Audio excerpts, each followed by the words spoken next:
اے پیغمبر، لوگ تم سے مال غنیمت کے بارے میں پوچھتے ہیں، کہہ دو کہ مال غنیمت کے بارے میں فیصلے کا اختیار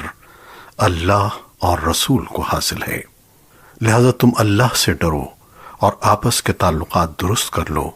اور اللہ اور اس کے رسول کی اطاعت کرو اگر تم واقعی مومن ہو۔ مومن تو وہ لوگ ہیں کہ جب ان کے سامنے اللہ کا ذکر ہوتا ہے تو ان کے دل ڈر جاتے ہیں، اور جب ان کے سامنے اس کی آیتیں پڑھی جاتی ہیں تو وہ آیتیں ان کے ایمان کو اور ترقی دیتی ہیں، اور وہ اپنے پروردگار پر بھروسہ کرتے ہیں جو نماز قائم کرتے ہیں، اور ہم نے ان کو جو رزق دیا ہے اس میں سے فی سبیل اللہ خرچ کرتے ہیں۔ یہی لوگ ہیں جو حقیقت میں مومن ہیں، ان کے لیے ان کے رب کے پاس بڑے درجے ہیں، مغفرت ہے اور باعزت رزق ہے۔